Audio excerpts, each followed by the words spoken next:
Perkenalkan, nama aku Naila Nurul Faizah dengan NIM belakang 144 dari program studi S1 Informatika. Pada video kali ini, kita akan menyelam ke dunia basis data dan membahas topik yang sangat fundamental di dunia teknologi.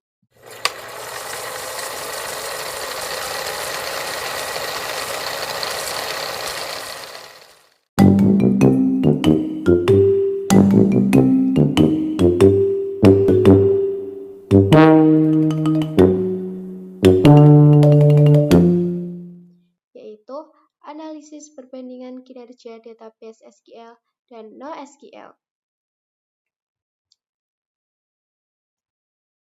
Oke, sebelum kita membandingkan keduanya, mari kita samakan persepsi dulu.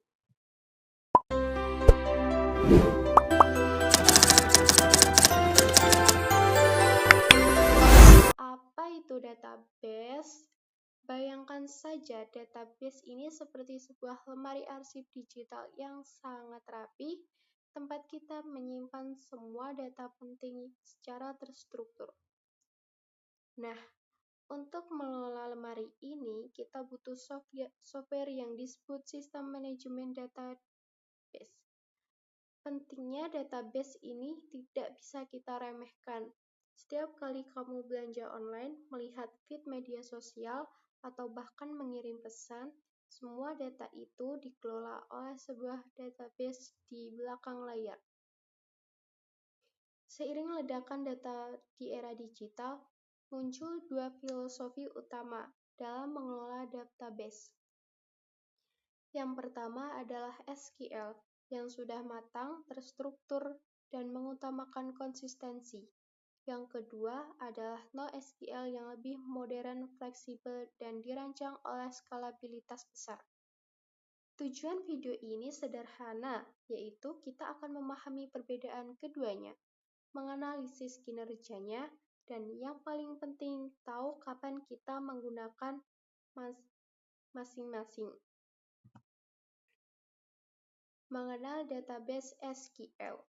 Mari kita mulai dengan yang pertama, SQL atau sering disebut juga database relasional.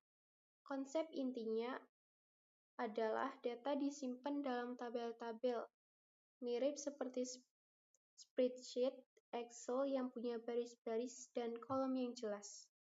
Karakteristik utama SQL adalah strukturnya yang kaku, atau istilahnya teknisnya skema on write.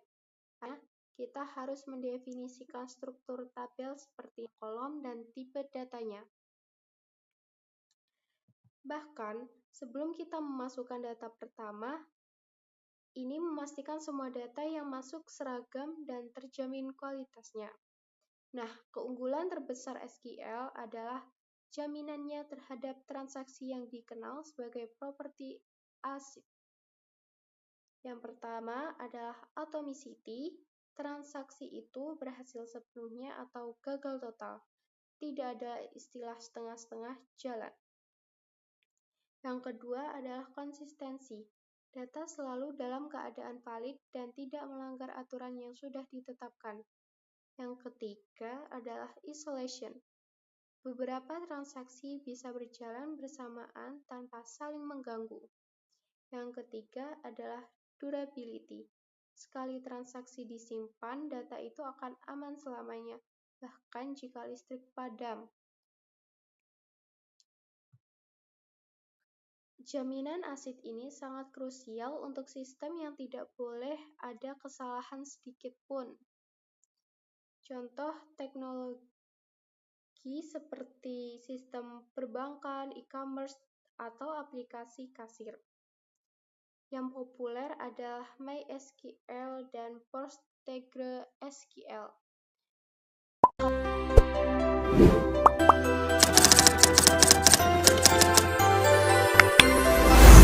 Mari kita beralih ke penantangannya, NoSQL, yang artinya Not Only SQL.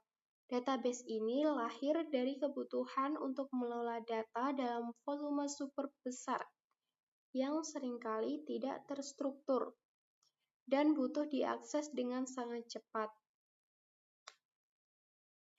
Perbedaan dengan SQL, NoSQL punya skema yang fleksibel, yaitu skema on-read.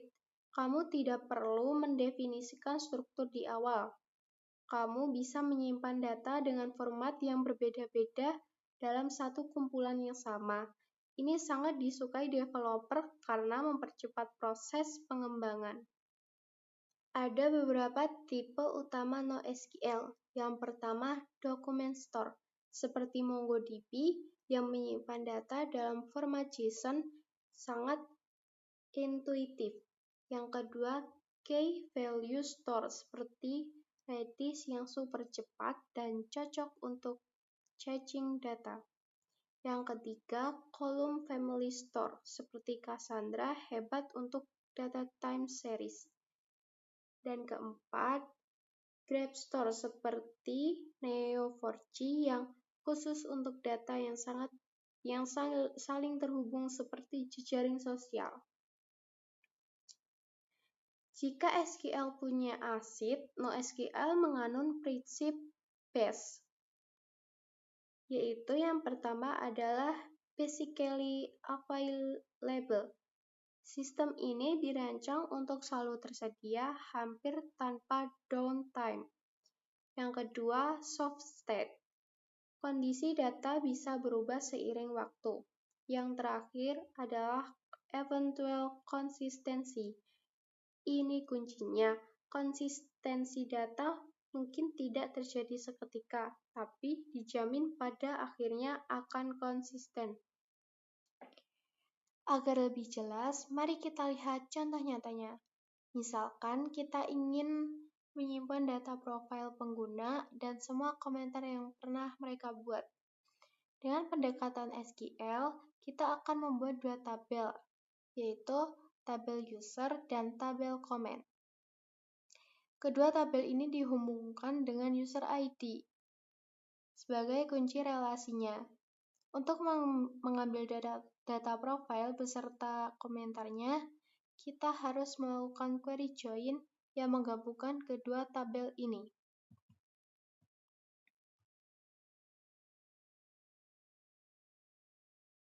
Sekarang kita lihat pendekatan NoSQL menggunakan MongoDB. Kita tidak perlu dua tabel, kita cukup membuat satu dokumen untuk setiap pengguna. Di dalam dokumen pengguna itu, kita bisa langsung menyempatkan semua komentarnya dalam sebuah array. Jadi, untuk mendapatkan semua data tentang seorang pengguna, kita hanya perlu mengambil satu dokumen. Proses bacanya jadi sangat cepat karena tidak ada operasi join yang mahal. Nah, sekarang perbandingan kinerja. Yang pertama ada skalabilitas. NoSQL adalah juaranya di sini. Ia menggunakan skalabilitas horizontal.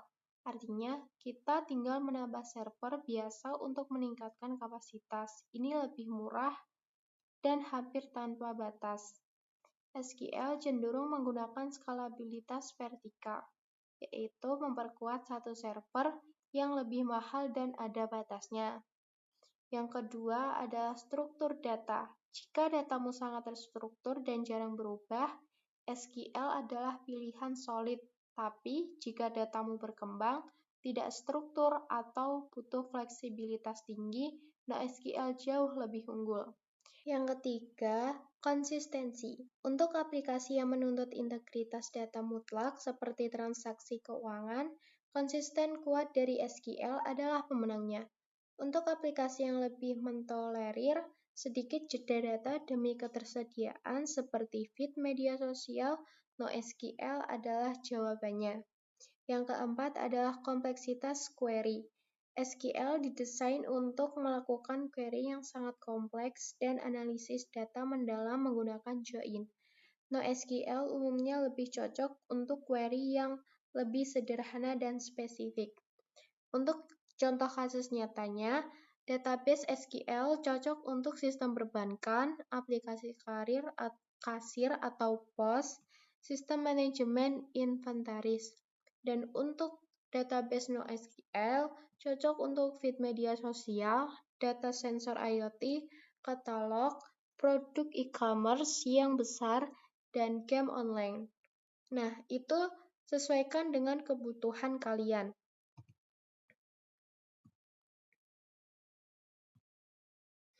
Kesimpulannya adalah, bukanlah mana yang lebih baik, tapi mana yang lebih sesuai untuk masalahnya. Pilihlah SQL jika integritas data dan konsistensi adalah harga mati, datamu sangat terstruktur, dan kamu butuh kemampuan analisis data yang rumit. Pilihlah NoSQL jika kamu berhadapan dengan data bervolume masif atau big data. Kamu butuh skalabilitas tinggi dengan biaya efisien, dan datamu tidak terstruktur atau skemanya sering berubah. Bahkan banyak sistem modern sekarang menggunakan pendekatan hybrid, yaitu memakai SQL dan NoSQL secara bersamaan untuk tugas yang berbeda dalam satu aplikasi. Dan ini untuk referensinya. Sekian pembahasan kita mengenai perbandingan kinerja SQL dan NoSQL. Semoga video ini bermanfaat dan memberikan gambaran yang jelas. Saya Naila Nurul Faiza, terima kasih telah menonton dan sampai jumpa di video berikutnya. Bye-bye.